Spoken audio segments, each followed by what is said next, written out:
Welcome back to another lesson. Back in the day, Billy Joel was a monster and had some great songs, but probably none as big as this one. Very, very famous song. Very much a piano song, Piano Man. But we're going to do it on guitar today because it's really worth learning on guitar, because not only do you learn some great ways to kind of shift down through chords, but you do that piano thing where you play a chord and you'll change the bass notes for them. And there's a couple of little subtle things in here that are really interesting to note as we go along. It's a long chart. It's a 3-page chart, which is why I've done a mudmap for it, like I did with my Blackbird chart. And I'll put that link below as well. But once you learn the building blocks of this song, it's only a long chart because I want it to be accurate with the little kind of differences in verse chorus structure as you go through the song. It's a long song, there's like 8 verses, and every now and then he'll do 2 bars of C instead of 4 bars of C, things like that. So basically it's a couple of basic building blocks and put together in a very long fashion. But like I said, great song. We start, and I also wanted to do this little jazzy beginning because otherwise it's a fairly straightforward song, right? So what you heard me do at the start there was a D minor 9.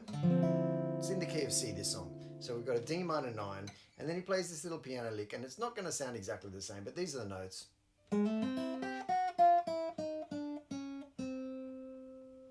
Then he moves to a, probably best known as a G sharp diminished, and plays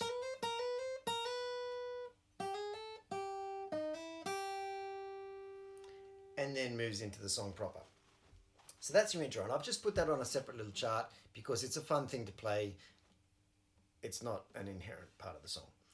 In fact, when I started doing this video, you probably didn't recognize that until I moved into the chords. So take it or leave it, but it's there.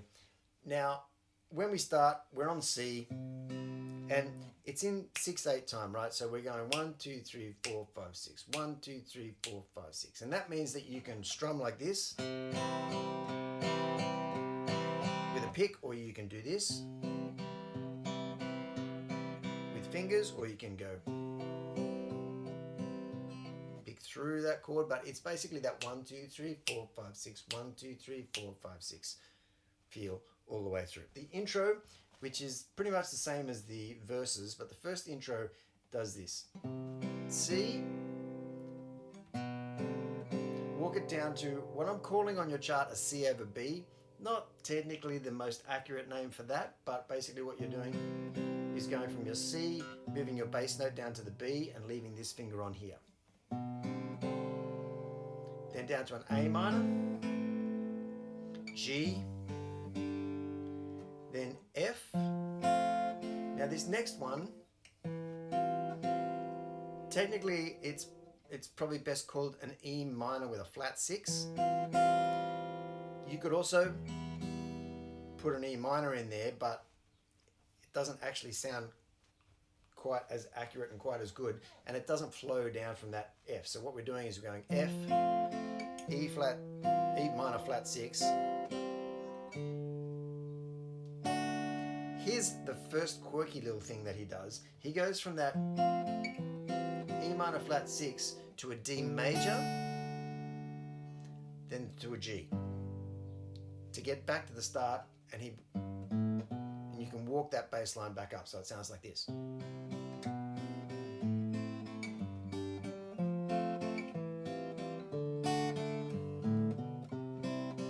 Second time through, he just goes to F, and I've used an F over C here, but you can just do a normal F. Slide it up 2 frets to a G, or play a G like that. Now, as he hits that C at the end of this intro, for the little tag that he's doing, he's using a C sus4. And that's the little melody, but that's kind of fiddly and tricky to play here. You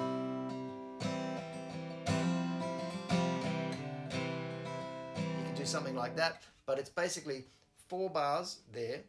In other spots it's going to be 2 bars, in other spots it's going to be 1 bar.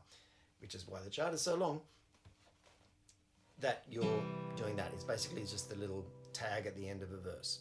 And that's the end of your harmonica line as well. So the harmonica plays over the start of that whole intro section.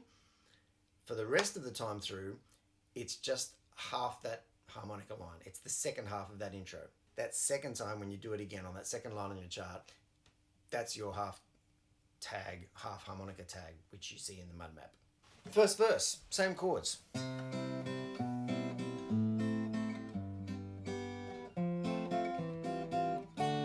major, F, G, C. One bar at the end of that. Then he does this half harmonica tag line, so it's just the do, do, do, do, do. On the end of that is 2 bars of C.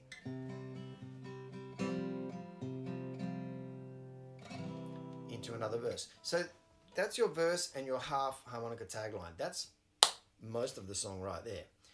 As you go through that verse, harmonica line, verse 2, then he goes into the first kind of, I'm going to call it a bridge section, or it's not really a pre-chorus because it doesn't follow a chorus with a chorus every time. But this la, la, da, da, da.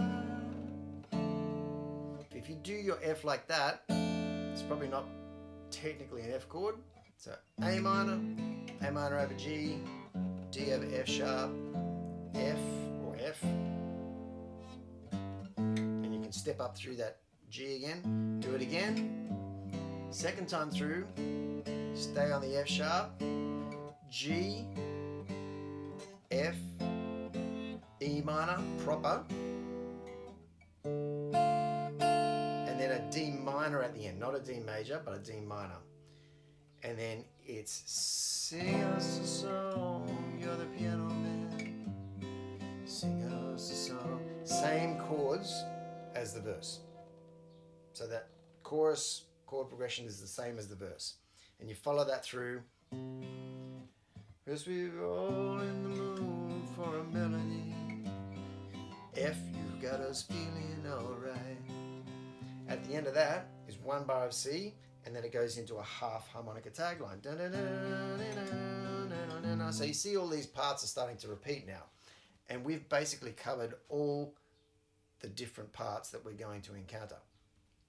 So I'm going to stop there walking you through this song, because otherwise it's going to be a really, really long lesson, and show you just the one other part that varies a little bit, which is the solo, and it's almost the same as that la, la, di, di, la. But we're doing that 3 times. On the 3rd time, it changed the ending. So you go first time, second time, 3rd time, G, F, E minor, D minor. Back to the chorus. So basically what you need to really remember about those 2 different types of chords, whether they're the E minor or the E minor flat 6, are the chord that follows it, and that kind of helps you remember both things. So when you're doing the E minor flat 6, the chord that follows it, the D that follows it, because I think D follows it each time, the D major follows that one with the flat 6, and the D minor follows the E minor. It's on your chart. If you download your 3-page chart, and it's all in the one download, so you may as well. If you follow your 3-page chart, it shows you where to put those different chords, and it shows you the format of the song. Then when you look at your mud map, once you've got those building blocks, you can put those together, and the whole thing should be a little bit more intuitive to play. And hopefully that's going to be helpful to you. Thanks for watching. I've been asked for this Billy Joel song for quite a while, because it's such a classic. And I hope you enjoyed it. I hope it was useful to you. I hope you have a bit of fun playing around with these chords in that way. And I hope to see you next time.